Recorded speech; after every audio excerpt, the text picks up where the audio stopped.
Halo semuanya, kembali lagi di channel Raja Galbayar. Nah, langsung saja kita lihat dua perbandingan antara Galbayers yang nothing tulus dan Galbayers yang belum nothing tulus. Nah, yang pertama Galbayer yang belum nothing tulus. Ini ya, dari Mas Akew, dia bilang baru mulai galbay, udah nggak kuat, udah kejual mobil dan rumah KPR-nya di Tajong. Mohon dukungannya teman-teman, total pinjol sekitar 100 jutaan gitu ya. Anda ini mobil apa ya kan? Mau sudah jual mobil, sudah jual rumah KPR, tapi kayaknya masih was-was aja. Apanya yang harus diwas-waskan gitu kan? Sedangkan total pinjolnya 100 juta. Misal Anda mobil kejual berapa? 80 ya kan? Rumah KPR berapa? Ya kan itu kan di atas 100 juga. Gitu ya. Ya tapi intinya dia masih ketakutan. Oke, ini yang pertama. Nah, tipe nasabah yang kedua yang seperti ini dari Mas Supri Kipli, ya kan? Suhu, saya mau tanya, saya galbay baru pertama lagi ini baru pertama, dia juga baru pertama ini. Baru pertama di APK ada modal, masih ada tagihan di Rupiah Cepat dan GoPay pinjam. Tapi kenapa ya mau pinjam lagi di APK lain nggak bisa? Galbay juga baru sedikit, malu nih sama temen yang udah galbay 100 jutaan. Gitu ya. Jadi ada dua tipe orang yang baru galbay. Satu yang ketakutan walaupun sudah lunas gitu ya. Yang kedua nggak ada takutnya sama sekali. Jadi begini. Kunci utama dari hidup tenang saat terjerat pinjol atau bahkan gagal bayar pinjol adalah dengan menerima konsekuensinya. Ya, kita semua ini merasa tertekan, depresi, malu, takut dan lain-lain ya, karena kita tidak mau menerima konsekuensi dari gagal bayar pinjaman online. Ya, konsekuensi gagal bayar yang menjadi permasalahan semua orang yang gagal bayar pinjol adalah yang pertama malu. Ya, yang pertama malu, yang kedua takut ada DC lapangan. Ya, sudah dua itu saja. Ya, permasalahannya itu ya. Nah, ketika Anda, saya atau semua orang yang terjerat pinjol mau menerima kedua hal tersebut, maka kita semua ini adalah orang yang nothing tulus. Ya. Orang yang paling powerful itu orang yang paling nothing tulus. Ya. Anda tahu artinya nothing tulus? Ya. Nothing tulus itu kurang lebih artinya itu tak akan rugi, tidak akan rugi gitu ya. Yang berarti ketika kita melakukan sesuatu ya, maka akan dilakukan saja ya tanpa berharap lebih dan tidak akan rugi apa-apa jika melakukannya. Gitu ya. Nothing tulus lah. Oke.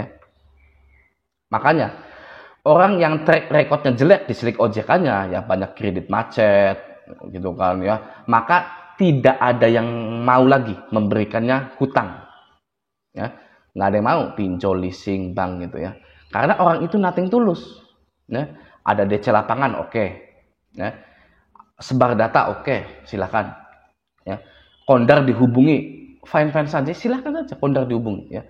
Masuk slik OJK bodo amat, tidak peduli ya. Jadi terlalu powerful kita itu jadi orang gitu ya kalau nothing tulus itu ya, terlalu ya, terlalu keren gitu, terlalu kuat gitu ya. Sedangkan pinjol-pinjol ini ya hanya bermain di mental nasabahnya saja ya. Kalau Anda mau tahu itu ya, pinjol-pinjol ini hanya bermain di mental nasabahnya saja. Oke. Kalau mental nasabahnya mental yang nothing tulus, mau pakai cara apapun nagihnya tidak akan mengefek apapun kepada nasabah tersebut. Ya. Makanya DC pinjol mengklaim orang yang nothing tulus itu adalah maling. Ya. Woi maling, segera bayar utang lu, ya kan? Gitu. Karena Anda itu terlalu powerful, gitu ya. Sedangkan DC itu ketika berhadapan dengan Anda yang sudah nothing tulus itu ya tidak bisa berkutik, sudah hilang akal ya. DC pinjol tidak berdaya di hadapan orang yang nothing tulus ya. Udah dimaki-maki, udah disebar data, tetap saja ya tidak berefek. Terus mau gimana kata DC pinjolnya gitu kan. Akhirnya DC itu menyerah ya. Dicoba lagi sama DC yang lain yang lebih senior ya. Anda tetap nothing tulus, ya silakan saja. Di Kondar dihubungi apa gitu kan, silakan saja gitu. Ya, Anda DC itu menyerah, gitu ya. Data Anda dikasih lagi yang lebih senior lagi, ya kan? DC yang lebih senior lagi yang sudah bangkotan, sudah tua, misalnya gitu ya. Anda tetap nothing tulus, DC itu kalah lagi, ya. Sudah tidak ada yang bisa menagih Anda. maka Anda itu menjadi orang yang paling dihindari oleh DC pinjol. Ya, Anda itu ya paling dihindari oleh DC pinjol itu.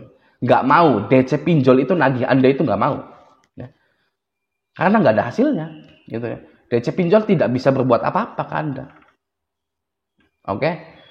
Nah, seperti yang sudah saya sebutkan di atas, konsekuensi galbay pinjol itu malu dan takut adanya DC lapangan ya. Cara mengatasinya, jika Anda malu ya, Anda harus tahu dulu Anda malunya di mana ya. Tenangkan dulu pikiran Anda ya. Saya galbay pinjol. Wah, saya malu nih. Malunya ke siapa? Yang spesifik. Gitu loh ya. Jangan malu. Ruwet pikirannya gitu kan. Yang spesifik. Malunya ke siapa? Gitu kan ya. Ke orang tua, ke teman kantor, tetangga. Kemana malunya? Ya. Ketika Anda sudah tahu Anda malunya di mana, ya, siapkan beberapa drama. Ya, drama yang paling ampuh, nih saya kasih tahu ya. Saya lagi-lagi saya ulang sebenarnya. Ya. Drama yang paling ampuh itu adalah data saya dipakai atau dipinjam oleh teman saya. Ya, jadi tidak ada lagi alasan, Bang, tapi kan ada foto saya saat pengajuan gitu ya. Oh, data saya dipinjam. Loh, tapi kok ada foto saat pengajuannya? Ya iyalah. Ya. Karena teman saya meminjam data saya, otomatis dia juga butuh foto saya. Ya kan? Sama seperti di leasing di bank, gitu kan. Uangnya bukan untuk Anda, tapi nama Anda, data Anda yang maju untuk pengajuan. Anda difoto, usaha Anda difoto. Gitu. Tapi uangnya kan buat teman Anda. Gitu kan ya.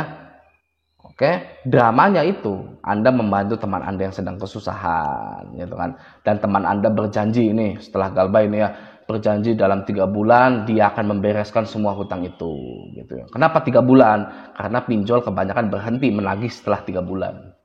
Ya, Anda bilang misalkan ke HRD Anda gitu ya. Kalau ada yang cari saya, bilang udah resign, gitu. Kenapa? Gitu kan. HRD-nya nanya kenapa, gitu kan. Agar nomor kantor ini tidak ditelepon terus, ya. Nanti terganggu Bapak Ibu, ya. Karena telepon penagihan ini dari pinjol ini gitu. Masih mending dicegah dari awal dengan mengatakan saya sudah resign dari sini gitu. Demi alasan yang lebih baik. Oke. Teman saya ini akan membereskan hutang pinjolnya dalam 3 bulan ya. Tapi saya juga nggak mau dalam 3 bulan itu kantor ini terganggu karena penagihan melalui telepon ya. Bener ya kata HRD, bener, 3 bulan selesai gitu ya. Sudah ya, padahal pinjolnya sudah berhenti dalam 3 bulan juga ya. Sedangkan bahkan pinjol itu ketika sudah tahu Anda tidak kerja di situ sudah berhenti nagihnya gitu ya. Nah, Anda ketika berdrama ria itu ya di kantor dimanapun itu, Anda itu harus pede ya, pede saja gitu ya, seperti orang yang tidak ada masalah apapun gitu ya. Karena ini kan ulah teman Anda, gitu ya. Anda itu mindsetnya itu gitu, di setting dulu. Ini ulah teman saya, gitu ya, bukan ulah saya, gitu kan, gitu. Anda harus pede, gitu ya. Saya kasihan sama teman saya Pak, sebenarnya itu Pak, ya. Pak, walaupun akhirnya ini galbay begini, tapi kasihan sekali Pak, begini, ya, begitu. Anda itu harus ya pede lah, ya, oke. Sudah, saya jamin selesai, ya, masalah telepon kantor, telepon kondar gitu kan ya. Oke. Nah, sekarang Anda takut dengan DC lapangan. Solusinya ada dua caranya ya. Mau langsung selesai atau enggak? Ya, kalau mau langsung selesai, Anda perlu menemui DC itu dan bilang tidak ada uang setiap kali DC itu datang, entah di kantor, entah di rumah ya. Palingan DC lapangan itu hanya 3 kali kunjungan saja. Ya, kalau DC lapangan itu ya.